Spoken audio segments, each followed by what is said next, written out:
I liked the bit where he said, we're not focusing on anything else. No. Initially, you sort of think, SNP problems. Yeah. But actually, of course, what the Prime Minister's not focusing on is the stupid things his leader in Scotland's been saying. We've got Tim Shipman, chief political commentator for the Sunday Times. Hello, Tim. Hello.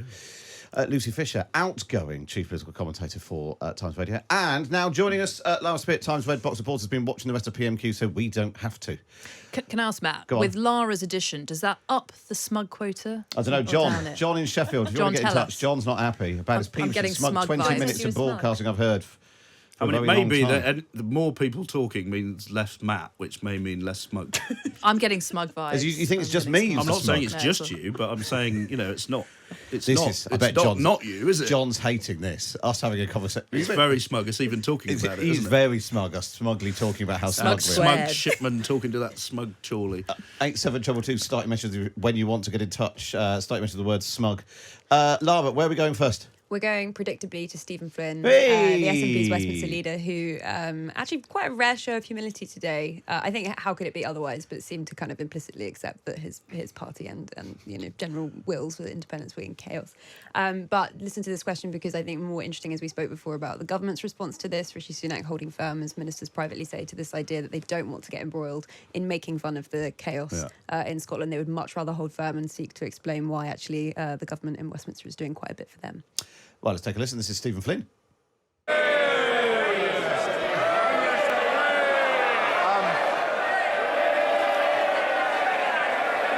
Boisterous.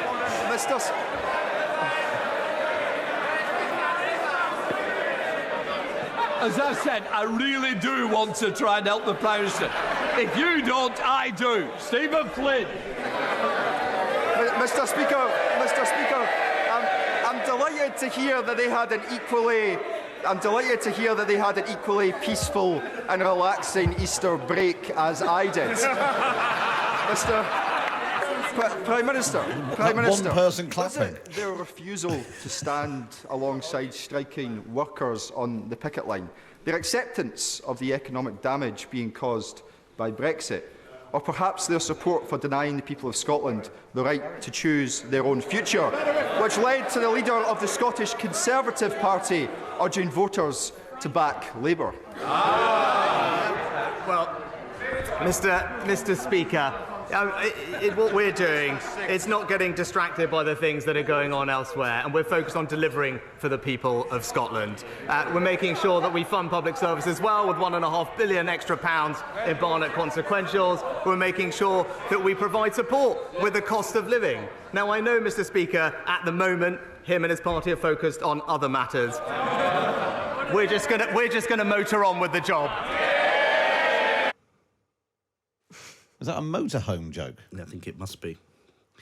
I liked the bit where he said, we're not focusing on anything else. No. Initially, you sort of think, SNP problems. But actually, of course, what the Prime Minister's not focusing on is the stupid things his leader in Scotland's been saying. Which was his Douglas Ross and... Exactly. Yeah. And posing the idea... Tactically vote for Labour. Yeah. Keep these wicked SNP people out.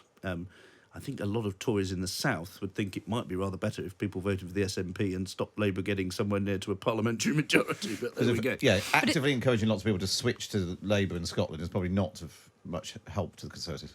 But Douglas Ross has form on this, doesn't he? He's become a real thorn in the side for successive Tory Prime Ministers. And I think it seems he's made up his mind that the thing that matters more to him than party loyalty or the success of the party centrally down in Westminster is unionism. So I think he probably does mean what he says. He would prefer people should back Labour, a unionist party, and see Keir Starmer get into office than see, the cause of independence But if advanced. politicians went round saying what they actually think about things all the time, where would that get us? Well, it's great. It keeps us in business, doesn't it? I'm not complaining. Where are we going next, Lara? We're going to the Tory backbencher Chris Clarkson, who asked a question regarding this policy mooted in Wales that young asylum seekers could be handed £1,600 to help them with living costs.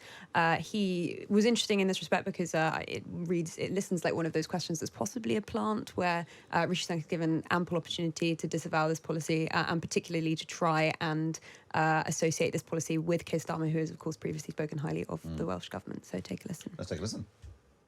Thank you, Mr. Speaker. It's been reported that the Welsh Labour government is going to incentivise people smugglers by offering £1,600 of taxpayers' money every month to asylum seekers.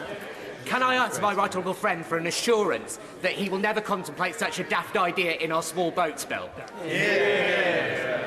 Well, Mr. Speaker, I know my noble friend Lord Bellamy and the Secretary of State for Wales wrote to the Welsh Government yesterday confirming that we would not be undertaking their request. Now, I know that the Labour leader has said that the Welsh Labour Government is his blueprint.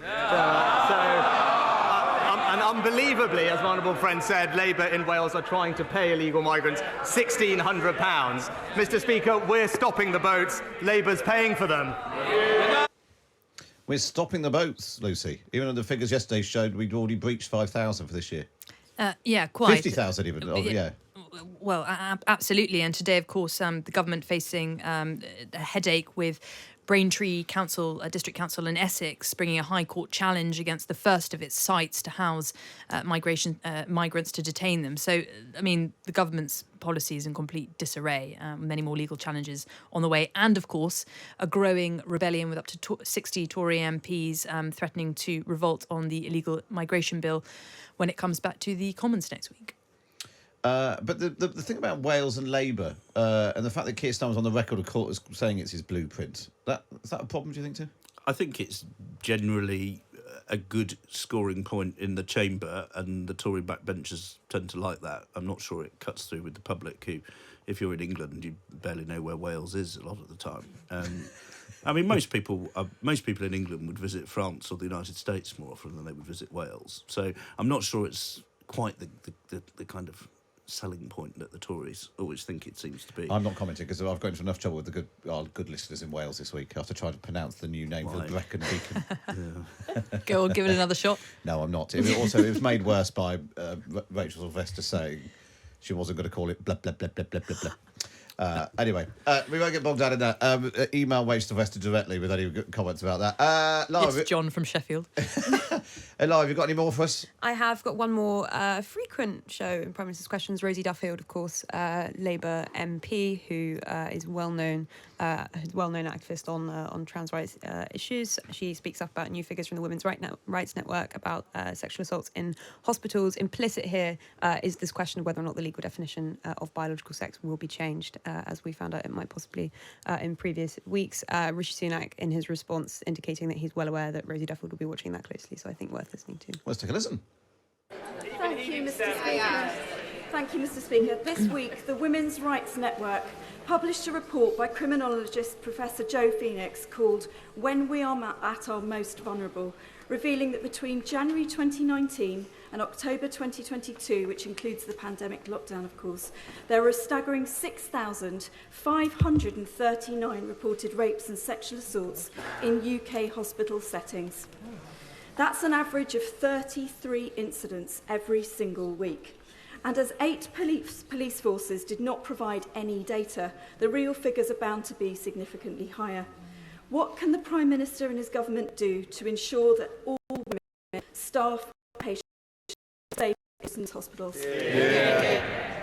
Yeah, can I first of all say I was deeply shocked, like the Right Honourable Lady, and appalled to hear about the cases of sexual assault and abuse in the NHS, and I pay tribute to her for her long-standing campaign on these issues. NHS organisations are responsible for protecting their staff and patients from sexual harassment and conduct. They've recently established a domestic abuse and sexual violence programme to build more robust safeguarding processes for protecting patients. We will work very closely with them to ensure that that is implemented, and I know she will hold us to account for doing that. Tim, is interesting because Rosie Duffield is sort of treated by Rishi Sunak as one of his quite a lot of the time. Nearly. I mean, the loose translation of everything he's just said is I take everything that the Right Honourable Lady has said very seriously, and I hope she continues to seriously consider defecting to the Conservative Party. You're quite a bold person who would do that at this stage of the electoral cycle, Lucy.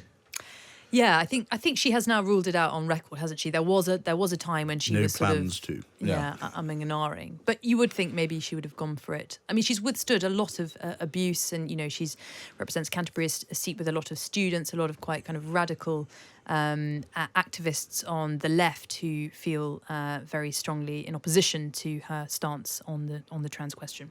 And I think she thinks it's better to stay and win the argument in her own party, frankly, than what do you achieve by changing parties, apart from probably losing your seat. But, well, there is that. I mean, maybe if the Tories were 20 points ahead in the polls, it might be a slightly different calculation. Yeah, but I think, there is a balance of opinion in the Labour Party now, which is a little bit different from what it was 6 months ago.